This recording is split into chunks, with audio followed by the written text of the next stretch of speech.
Bihar assembly इंतखाबात के जो नतायज सामने आए हैं वो हमारे सामने हैं, लेकिन इस नतायज ने कई सवालात खड़े कर दिए हैं। आज उन सवालात में से एक बड़ा सवाल जो खड़ा हुआ है वो बिहार के मुसलमानों के मुस्तकबिल के बारे में, कि इस इंतखाबात ने बिहार में मुस्लिम वोटरों की अहमियत को बिल्कुल ख़त्म कर दिया है।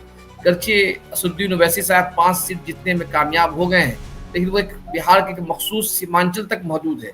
अब सवाल ये है कि बिहार इतना बड़ा है, जो मगध, सेंट्रल, मिथिला जैसे इलाके में मुहित, वहाँ के मुसलमान क्या करेंगे? इन मौजू पर बात करने के लिए हमारे साथ हिंदुस्तान के मशहूर सहाफ़ी जो मिल्लत टाइम्स के एडिटर हैं, उनके सुनने वाले बड़ी तादाद में हैं। उन्होंने तेजस्वी यादव और असदुद्दीन ओवैसी दोनों का इंटरव्यू किया है। आज हम उनसे बात कर रहे हैं कि उन्होंने बिहार में क्या देखा, और दूसरा सवाल ये है कि आगे बिहार के मुसलमानों को किस तरह की सियासत करनी चाहिए। इस मौजूद बात करने के लिए शम्स तबरेज़ कासमी साहब हैं। शम्स तबरेज़ कासमी साहब, आपका इंसाफ न्यूज़ ऑनलाइन में खैर मकदम है, आपने हमें वक्त दिया है। आपसे मेरा पहला सवाल ये है कि आखिर इस तरह के जो नतायज सामने आए हैं, क्या इससे इसकी उम्मीद थी? दूसरा सवाल ये है कि पूरा इलेक्शन आप देखें, जिस दिन से तेजस्वी यादव के सीएम फेस का ऐलान हुआ, उस दिन से लेकर इंतखाब के आखिरी दिन तक मुस्लिम लीडरशिप का सवाल बड़ा बनता चला गया। इससे क्या फायदा मिला मुसलमानों को? देखिए, दो अलग अलग सवाल है और बिहार रिजल्ट पर कई हवाले से, कई नुक्ते नज़र से बहस की जा सकती है। सबसे बड़ा ये कि जो रिजल्ट आया है बिहार विधानसभा चुनाव का, अनएक्सपेक्टेड है, हैरान करने वाला है, और इस रिजल्ट पर कई तरह सवाल उठ सकता है। ठीक है, सवाल होगा तेजस्वी यादव की क़यादत पर, आरजेडी के तरीक़ेकार पर, चुनाव लड़ने के तरीक़ेकार पर, लेकिन इन सब के बावजूद जितना भी घटिया तरीके से चुनाव लड़ा जाए, कोई मेहनत ना की जाए, या टिकट की तकसीम में बहुत ज़्यादा उल्टा सीधा किया जाए, उसके बावजूद भी इस तरह का रिजल्ट नहीं आना चाहिए था। कह सकते हैं कि तेजस्वी यादव जीतने के लिए चुनाव नहीं लड़ रहे थे, टिकट की तकसीम में उन्होंने तरीके से काम नहीं लिया, नाअहल उम्मीदवारों को उतार दिया, ये सब अपनी जगह। लेकिन इन सब के बावजूद जिस तरह बिहार चुनाव का रिजल्ट आया है, वो रिजल्ट बहुत ज़्यादा हैरान करने वाला है, अफसोसनाक है, और इस रिजल्ट पर धीरे धीरे सवाल उठने लगेगा। कुछ लोगों ने सवाल उठाया है, हालांकि अभी तक तेजस्वी यादव ने कुछ नहीं कहा है। अपोजिशन के कुछ लीडरों ने ज़रूर कहा कि रिजल्ट को हाईजैक किया गया, ये एसआईआर का नतीजा है, और नो डाउट के एसआईआर बीजेपी ने यूं ही नहीं कराया, इलेक्शन कमीशन ऑफ इंडिया ने यूं ही एसआईआर नहीं कराया, बल्कि एसआईआर के नाम पर पहले 65 लाख वोटर्स को हटाया गया, फिर 20-22 लाख वोटर्स को ऐड किया गया, और बिहार में जो कामयाबी मिली है एसआईआर के जरिए, तो अब उसको दूसरी जगह भी इम्प्लीमेंट किया जा रहा है, उसको नाफिज किया जा रहा है वेस्ट बंगाल में और मुल्क के मुख्तलिफ इलाकों में जहां फिलहाल अभी चुनाव होना है, ताकि किस तरह इसके जरिए फायदा उठाया जा सके। तो बहुत सारी बातें हैं, और मुझे लगता है जो लीडर से बातचीत करेंगे, क्योंकि जो रिजल्ट आया है अनएक्सपेक्टेड है। नो डाउट कि नीतीश कुमार के खिलाफ एंटी इनकम्बेंसी थी, लोगों को गुस्सा था, पलायन को लेकर के लोग लगातार बातचीत कर रहे थे, लोग बिहार में रोजगार की बात कर रहे हैं, फैक्ट्री की बात कर रहे हैं, और जो रिजल्ट आया है उस रिजल्ट को नेचुरल रिजल्ट बताने के लिए मेन स्ट्रीम मीडिया के जरिए या इंटेलेक्चुअल के एक तबके के जरिए कंटिन्यू ये नैरेटिव दिया जा रहा है कि महिलाओं ने वोट किया। नीतीश कुमार ने चुनाव से अचानक पहले, या इलेक्शन कमीशन ऑफ इंडिया की तरफ से डेट का ऐलान होने से पहले अचानक ये ऐलान कर दिया कि महिलाओं को 10-10 हज़ार रुपये खाता में दिया जाएगा, और महिलाओं को बिहार में दिया भी गया, और उसी के बाद महिलाओं ने नीतीश कुमार को इतना ज़्यादा वोट किया गया। इसी तरह कल से खबर भी चल रही है कि इलेक्शन कमीशन ऑफ इंडिया के डेटा के मुताबिक पुरुषों के मुकाबले में महिलाओं ने 9% ज़्यादा वोट किया है। तो पूरा असल मसला से ध्यान भटकाने के लिए हो रहा है, असल मसाइल पर तवज्जो नहीं दिया रही, ताकि लोगों को पता चले कि सच में नीतीश कुमार के कामकाज से लोग मुतमईन हैं, या नीतीश कुमार ने जो पैसा दिया इस वजह से महिलाओं ने उनको सबसे ज़्यादा वोट किया। बिहार की रियलिटी नहीं है। बिहार में महिलाएं जब तक अपने शौहरों से, अपने मर्दों से बातचीत नहीं करती है, उस वक्त वो वोट नहीं करती है। तो ये सब ध्यान भटकाने की कोशिश की जा रही है, और मुझे लगता है कि राहुल गांधी या दूसरे लीडर्स आगे इस पर बोलेंगे। ये अलग मसला है कि राहुल गांधी की प्रॉब्लम ये है कि जब चुनाव हो जाता है और चुनाव के 4-5 महीने बाद फिर राहुल गांधी पूरा डेटा लेकर के आएंगे और सबूत के साथ पेश करेंगे कि देखिए यहाँ चुनाव के दरमियान किस तरह घपला हुआ, करप्शन हुआ, वोट चोरी हुई। जिस तरह कर्नाटक के चुनाव का उन्होंने दावा किया, अभी एक हफ्ता पहले हरियाणा के बारे में उन्होंने प्रेस कॉन्फ्रेंस की, या बिहार का भी आगे वो डेटा पेश करेंगे कि एक घर पर 50 वोटर का आईडी रजिस्टर्ड है, या एक घर में 200 लोगों का नाम था, इतने ज्यादा बड़े पैमाने पर वोट चोरी हुई। तो इस तरह जरूर बोलेंगे राहुल गांधी, लेकिन मसला ये कि जो हो चुका वो हो चुका।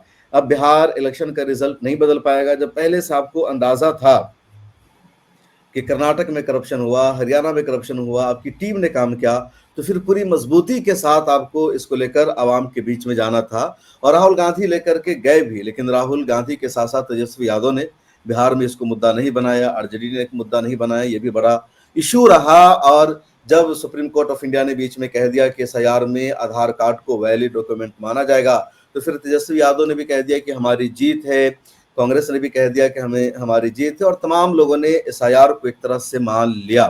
तो जब आपने एसआईआर को मान लिया, जब आप सारी चीज़ों को मान रहे हैं, तमाम प्रोसेस को तस्लीम कर रहे हैं, तो फिर जो चुनाव का इलेक्शन का रिजल्ट आया है उस पर आप सवाल भी नहीं उठा सकते हैं।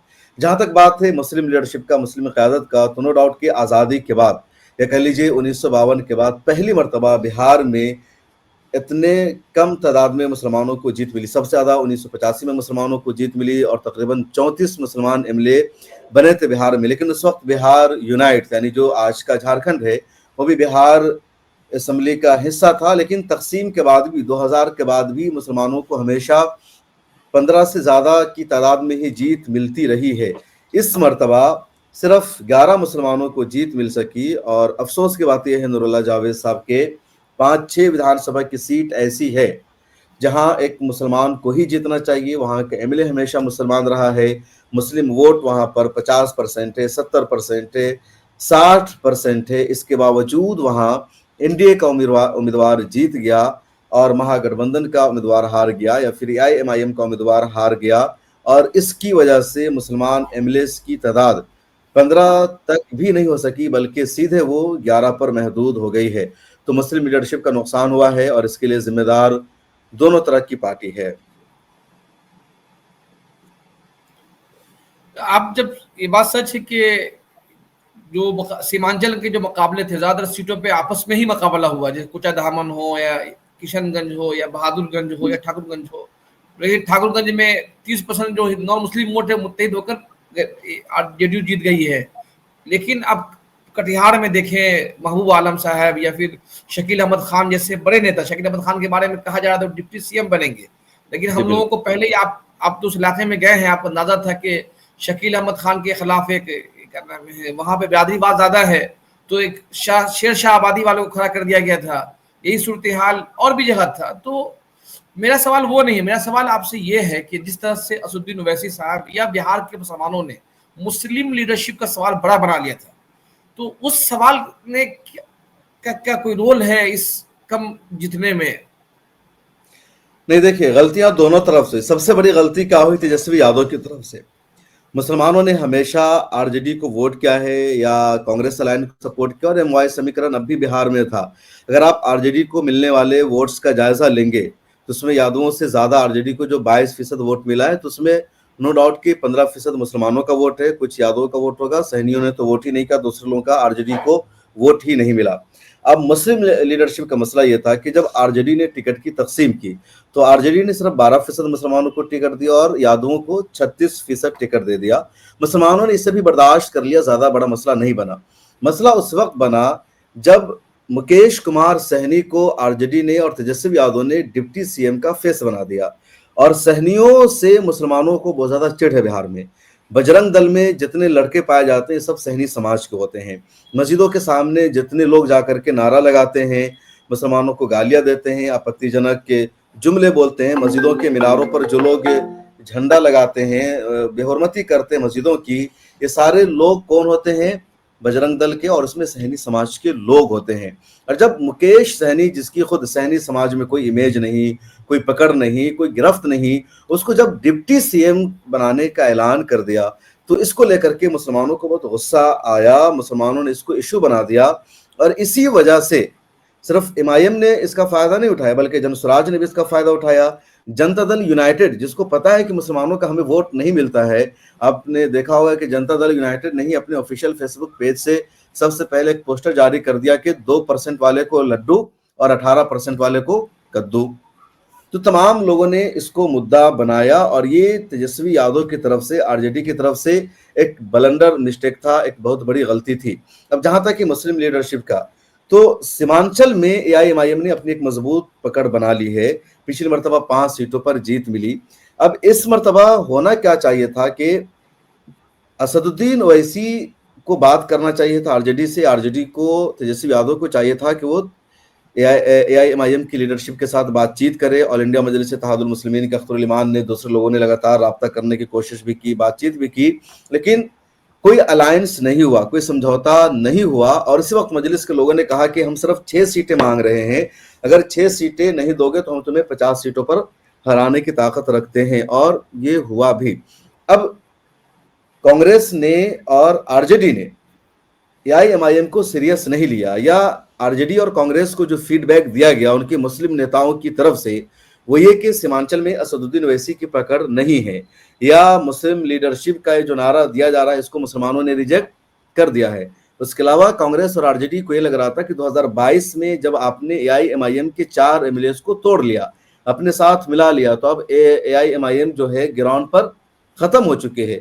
तो ये जो तज्जिया था, ये जो एनालिसिस था आरजेडी महागठबंधन के नेताओं का, इसने सबसे ज्यादा नुकसान पहुंचाया। और आपने देखा होगा कि दूसरे फेज के चुनाव में महागठबंधन की तरफ से, आरजेडी कांग्रेस की तरफ से पूरी ताकत झोंकी गई सीमांचल के इलाके में। लगातार राहुल गांधी ने वहां रैलियां की, इमरान प्रतापगढ़ी रैलियां कर रहे थे, इकरा हसन को भेजा गया, और इसके अलावा भी आई पूर्णिया में, जी, वर्कर्स वहां मौजूद थे, तमाम लोग वहां रैलियां कर रहे थे। और पूरा जोर इस बात पर था कि सीमांचल में असदुद्दीन ओवैसी को एक भी सीट जीतने नहीं देना है।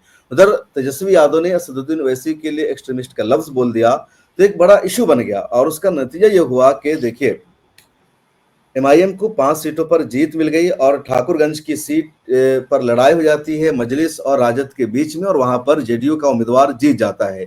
बलरामपुर में महागठबंधन के यानी सीपीआईएमएल के महबूब आलम और एमआईएम के आदिल हसन आजाद के बीच में लड़ाई होती है, और महज 389 वोटों से वहां जेडीयू की उम्मीदवार को, या एनडीए की उम्मीदवार है, वो जीत जाती है, आदिल हसन आजाद की हार हो जाती है।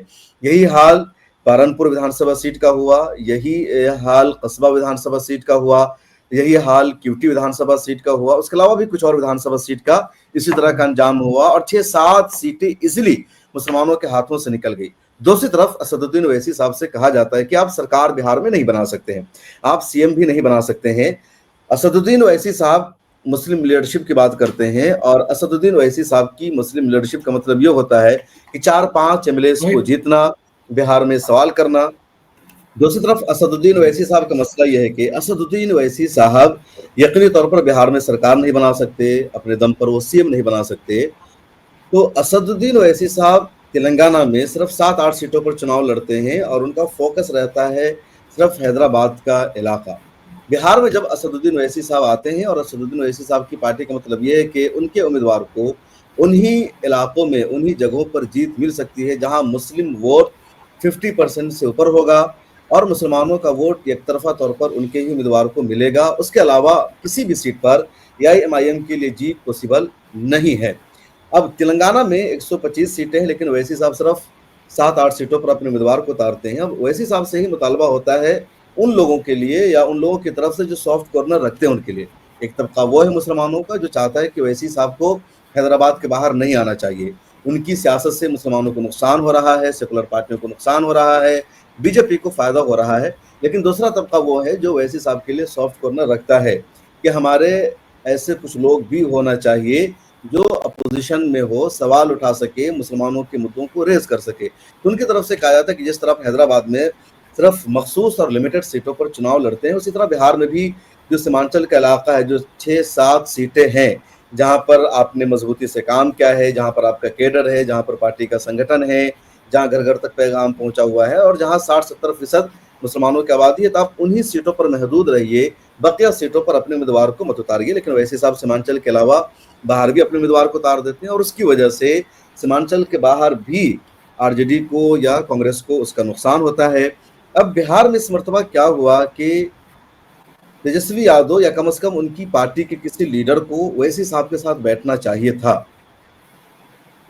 अब किधर से कमी रही ये सच अभी तक सामने नहीं आ सका है, बज़ाहिर तो एआईएमआईएम के लोग दावा कर रहे हैं कि हमने उनके घर तक जाकर ढोल बजाया था, उनको लेटर लिखा था, दस्तक दिया था, उनकी तरफ से कोई रिस्पॉन्स नहीं मिला। दूसरी तरफ कांग्रेस और आरजेडी के लोगों ने, इनकी पार्टियों ने बिल्कुल अंडर एस्टिमेट कर दिया, इनको सीरियस ही नहीं लिया। और अब सीमांचल में लड़ाई इस बात की होने लगी थी आखिरी फेज में कि मुस्लिम वोटों का असल हकदार कौन है, मुसलमानों की क़यादत किसके पास में है, मुसलमान किसकी बात मानकर वोट करेगा और मुसलमान किसकी बात मानकर वोट नहीं करेगा। आप खुद गए थे सीमांचल, आपने देखा होगा, आपने सुनी होगी इमरान प्रतापगढ़ी की तकरीरें, आपने सुनी होगी इकरा हसन की तकरीरें, आपने सुनी होगी असदुद्दीन ओवैसी की तकरीरें, या जितने दूसरे लीडर्स थे, तो वो सब यही मैसेज देना चाह रहे थे कि मुसलमानों के लीडर हम हैं तो हम हैं, मुसलमान हमारी बात मानेगा, तुम्हारी बात नहीं मानेगा, इसी बात की लड़ाई थी। और जो रिजल्ट आया वो यकीनी तौर पर एआईएमआईएम के फेवर में गया, लेकिन मुस्लिम क़यादत का नुकसान हुआ, मुस्लिम एमएलएस का नुकसान हुआ, और इसके लिए यकीनी तौर पर ये दोनों लोग जिम्मेदार हैं, क्योंकि कुछ मेरा जगहों सवाल पर आपसे ये है कि सीमांचल जो है वो बिहार का हिस्सा है। आप सीमांचल जो तकरीर कर रहे हैं, जो बयान दे रहे हैं, कुरान हदीस, जन्नत जहन्नम रोज महशर से जोड़ दे रहे हैं आप, क्या इस तरह की तकरीर का असर बिहार के दीगर इलाके में नहीं पड़ेगा? और जब पड़ेगा सर, तो आप अगर मुसलमान के नाम पर सीमांचल में वोट ले रहे हैं, तो क्या मिथिला में हम लोग का जो इलाका है, दरभंगा मधुबनी, इस इलाके में, या फिर चंपारण का इलाका है, या फिर मगध का इलाका है, या फिर सेंट्रल बिहार है, उस बिहार में वहां पर जहां मुसलमान 10% 15% है, तो वहां पर हिंदू भी अपने मजहब के नाम मुत्तहिद हो सकते हैं। जब आप सीमांचल में मजहब के नाम मुत्तहिद होना चाहते हैं, तो फिर ये मुस्लिम क़यादत के नाम पर हिंदू क़यादत भी तो मजबूत हो सकती है। क्या इसका फायदा बीजेपी को मिला है हिंदू लीडरशिप के नाम का?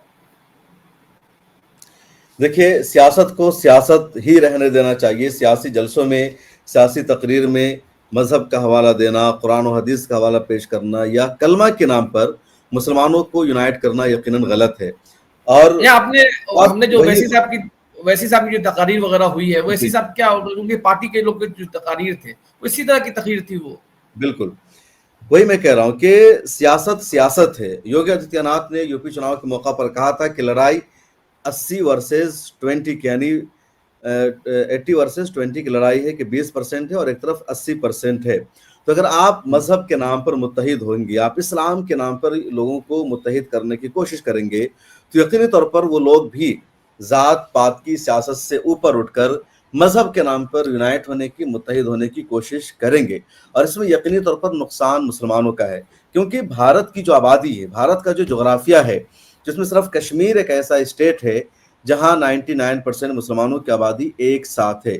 उसके अलावा हिंदुस्तान का कोई ऐसा इलाका और खिता नहीं है जहां मुसलमानों की आबादी इकट्ठी हो। खासतौर पर बिहार का जो इलाका है, नॉर्थ इंडिया का जो भी इलाका है, वहाँ हिंदू और मुसलमानों की जो आबादी है मिक्स है। 10 घर मुसलमानों का है, 10 घर हिंदुओं का है। अगर कोई इत्तेफाक से पूरा का पूरा गांव मुसलमानों का है, तो उस गांव के चारों तरफ हिंदू मेजोरिटी गांव है, तो ऐसी सूरत में हिंदू और मुसलमानों की जो तहजीब है एक दूसरे से मिली हुई है, कल्चर एक दूसरे से मिला हुआ है, तिजारत एक दूसरे से मिली हुई है। हिंदू की दुकानों से मुसलमान सामान खरीदता है, मुसलमान की दुकानों से हिंदू सामान खरीदता है। जब पॉलिटिक्स की बात आएगी तो वहां एक दूसरे को वोट करना जरूरी पड़ जाएगा, उसके बगैर मसले हल नहीं हो सकते हैं। हिंदू मुसलमान क्या काम करते हैं, मुसलमान हिंदू क्या काम करते हैं।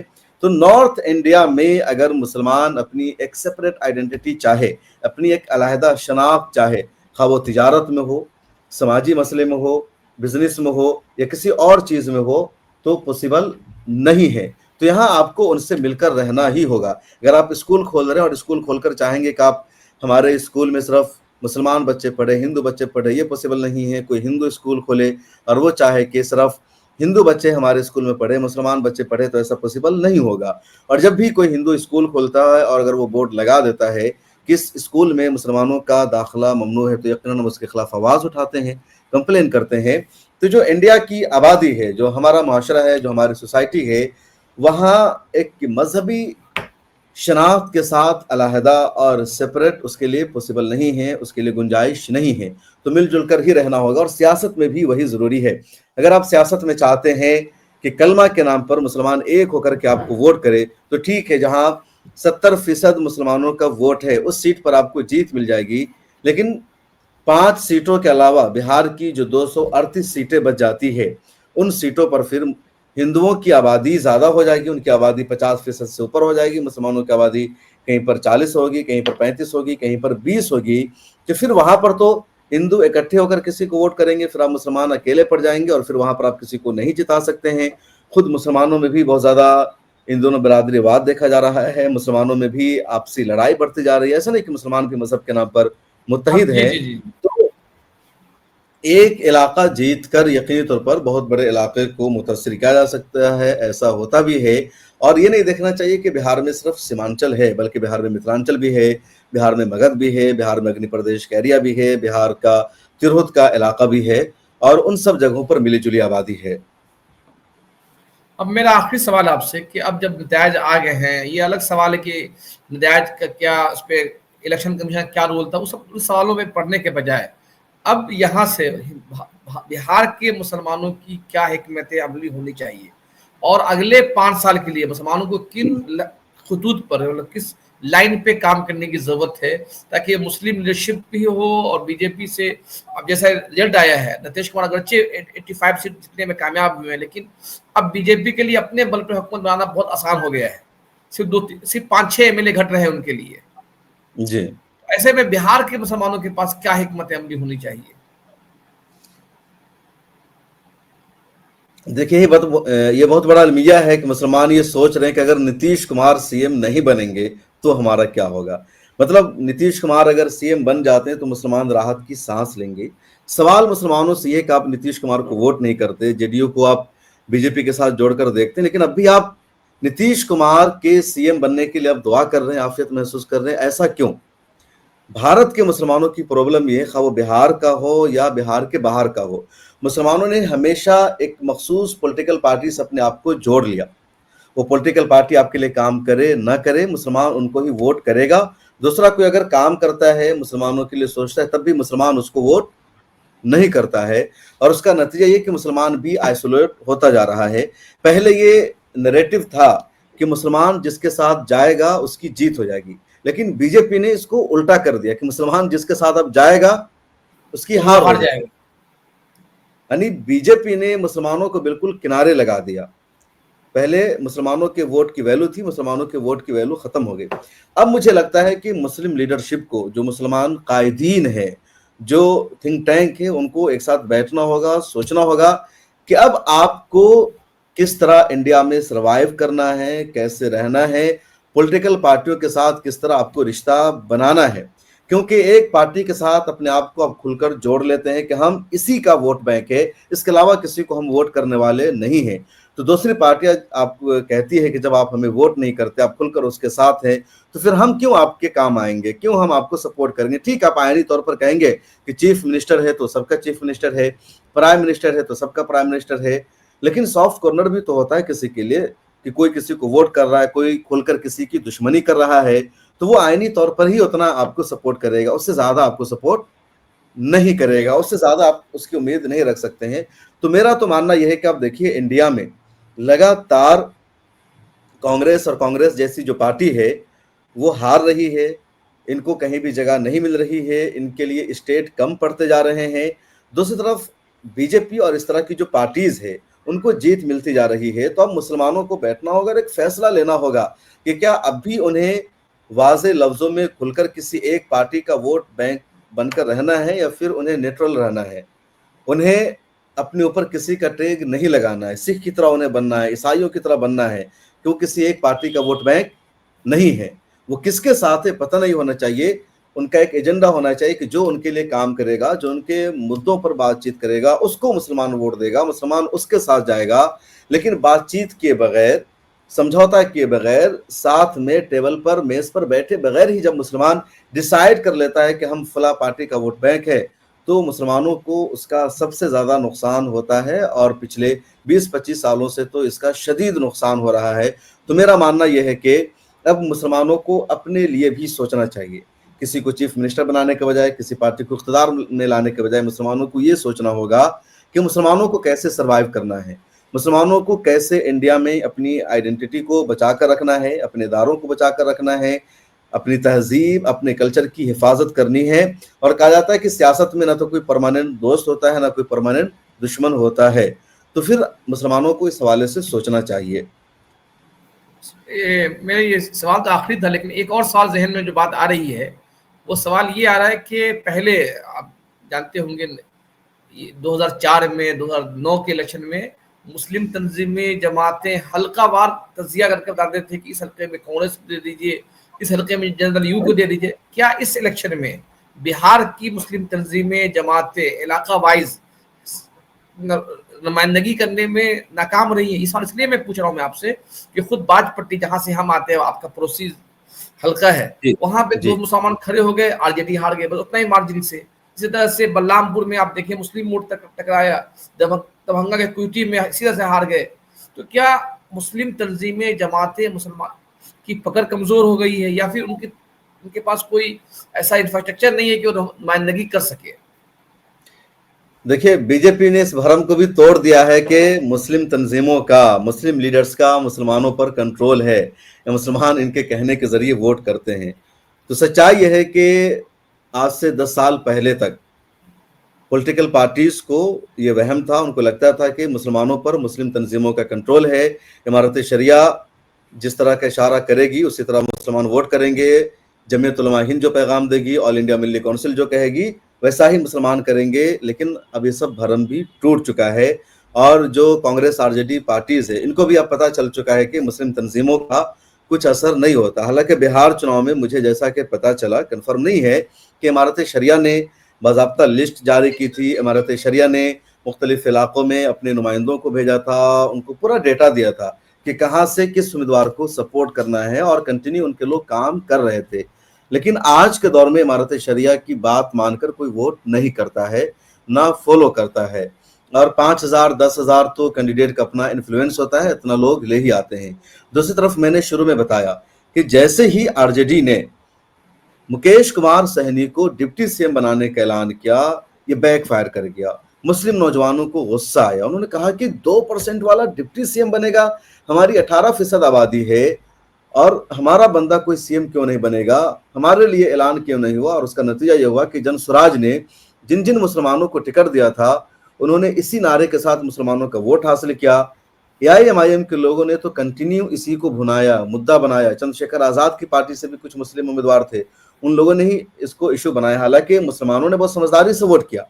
अगर किसी विधानसभा में 1 लाख मुस्लिम वोट है और 1 लाख में से अगर 5,000 जनसुराज के मुस्लिम उम्मीदवार को चला गया तो कोई बड़ा मैटर नहीं करता है। इतना होता है कॉमन चुनाव में, उसके इतने वर्कर होते हैं, लोग पैसा खर्च करते हैं, दिन रात कुर्बानियां देते हैं, नोटा के बदन पर भी, या एक ऐसा उम्मीदवार जिसका कुछ अता पता नहीं रहता उसको भी लोग वोट डाल देते हैं धोखे से।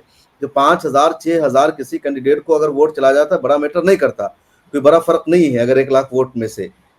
लेकिन जो सबसे बड़ा सवाल है वो ये कि बैकफायर जो हुआ मुकेश कुमार सहनी को सीएम बनाने का, उसका तेजस्वी को नुकसान हुआ और इसका भी उन लोगों को जायजा लेना चाहिए था। बहुत बहुत शुक्रिया, आपने बहुत आधा घंटा से ज़्यादा का वक्त दिया। और ये बिहार इंतखाबात के जो नतायज आए हैं वो जाहिर बात है कि मैं सुन रहा हूँ, तजिया निगाह बता रहे हैं कि इसका असर सिर्फ बिहार तक महदूद नहीं रहेगा, काफ़ी दिनों तक और मुख्तलिफ रियासतों में इसके असरात आएंगे। बीजेपी साफ साफ लफ्जों में कह रही कि अब बंगाल की बारी है, केरला की बारी नहीं, है। मोदी साहब ने तो कल अपनी विक्ट्री स्पीच में कह दिया कि अब बंगाल में हम जंगल राज को खत्म करेंगे हाँ, और अब एसआईआर शुरू हो गया है बंगाल में। जी जी जी जी। लेकिन शायद के मोदी का सपना नहीं पूरा हो। अभी जो माहौल है कि तृणमूल कांग्रेस मकामी सतह पे बहुत मजबूत है और एसआईआर जब यहाँ हो रहा है तब आके आपको आना चाहिए इंडिया टाइम्स की टीम को, जी रिपोर्टिंग करेंगे एक पॉलिटिकल पार्टी किस तरह से काम कर रही है, बीएलओ के साथ साथ पे दर पे साथ साथ जा रही है। और कोई ऐसा मोहल्ला नहीं है जहां पर टीएमसी का कैंप नहीं लगा हुआ है। शायद को बिहार में आरजेडी या कांग्रेस इस तरह से काम नहीं किया है। हर मोहल्ले, हर गांव जहां उनका वोट है, हर एक को खटखटा रहे हैं, वोट बना रहे हैं, उनका एसआईआर करवा रहे हैं। तो ये कहा जा सकता है कि जिस तरह से वोट कटा है इस यहाँ शायद के बंगाल में मुश्किल हो। बिल्कुल। आपका बहुत बहुत शुक्रिया। और इसके अपने नाज़रीन से दरख्वास्त है, अगर हमारा ये प्रोग्राम पसंद आए तो हमें शेयर और तबसे करके ज़रूर बताएं और आपकी राय पर हम आइंदा भी गुफ्तगू करेंगे। बहुत बहुत शुक्रिया समतबेज साहब। बहुत शुक्रिया, जज़ाकुमुल्लाह खैरा।